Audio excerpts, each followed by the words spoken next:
Manifestation surprise ce matin des taxis entre la Pardieu et la préfecture. Hier soir, 64 taxis parisiens ont été placés en garde à vue après avoir manifesté. Leurs collègues lyonnais ont voulu témoigner leur soutien. Résultat, entre 100 et 200 véhicules ont bloqué le quartier, car la raison de leur colère reste la même, la concurrence déloyale des véhicules de tourisme avec chauffeur. Concurrence déloyale, le marché déloyal, enfin là ça va plus quoi, c'est plus possible. On manifeste parce qu'ils n'ont pas les mêmes charges que nous on est endettés. Par exemple moi, je vais parler de moi, je suis endetté sur 6 ans.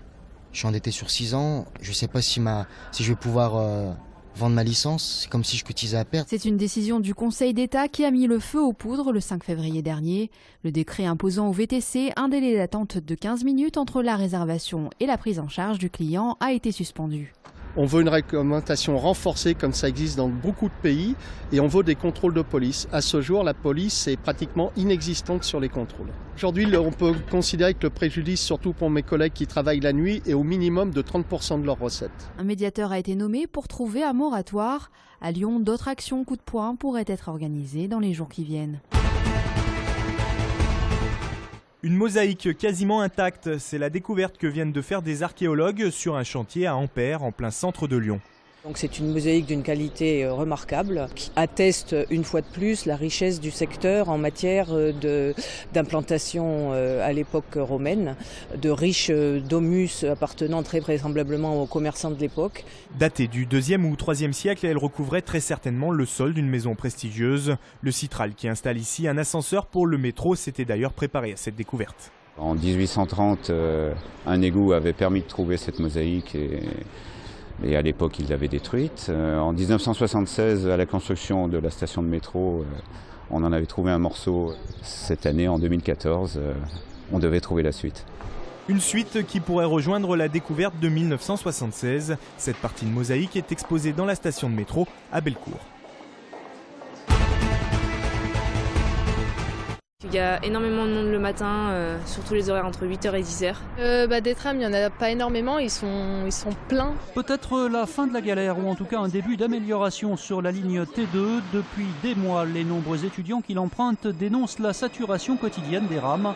Une pétition a même été lancée. Résultat, depuis ce matin, le Citral a doublé les cadences aux heures de pointe avec un tram toutes les 3 minutes au lieu de 7 minutes auparavant. Ce matin, oui, on était moins serrés et à Grange-Blanche, c'est vrai que les gens ont pu rentrer du premier coup. On a effectivement renforcé l'offre pour répondre aux besoins. En même temps aussi, de l'autre côté, j'aimerais bien que l'université ne campe pas sur ses positions et sache organiser aussi les entrées et les sorties de cours en les étalant pour faciliter la vie de nos étudiants, la vie du réseau aussi également.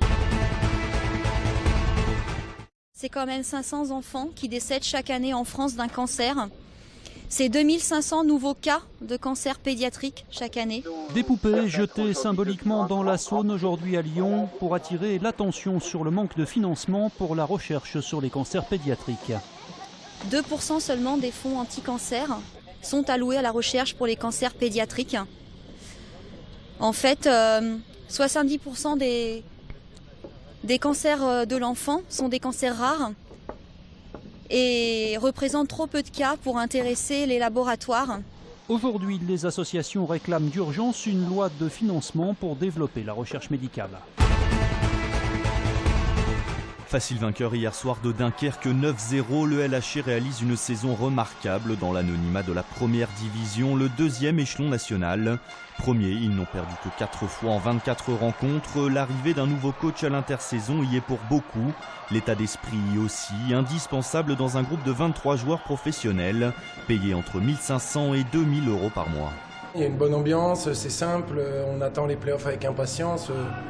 Aujourd'hui, voilà, pas grand chose à dire, on n'a pas de grosses blessures, tout va bien. Hier face à Dunkerque et comme depuis le début de la saison, la patinoire Charlemagne affichait complet. Cet engouement facilité par de bons résultats. Le président Sébastien Berthet l'a provoqué, joueur au club de 1994 à 2009. Il a tout connu avec les Lions du LHC, la Ligue Magnus et les années noires en 2000, lorsque Lyon est relégué en 3e division en raison de difficultés financières. En 2009, lorsqu'il devient président, le club est en 2e division. On est passé d'un budget de 350 000 euros en 2009 à peu près 1 100 000, 1 200 000 cette année. Donc on a fait du bon travail. L'équipe est également montée de 2e division en 1re division et aujourd'hui a les capacités de pouvoir accéder à la Ligue Magnus. Il reste désormais 8 matchs minimum, play-off comprises, avant de savoir si le LHC a gagné son pari, celui de retrouver l'élite du hockey français, 14 ans après l'avoir quitté. Quelle était la mode à Antinoé, cette cité mythique de l'ancienne Égypte fondée par l'empereur romain Adrien? On peut le découvrir au musée des tissus de Lyon qui présente un fonds exceptionnel issu des fouilles menées en 1896 par l'industriel lyonnais Émile Guimet.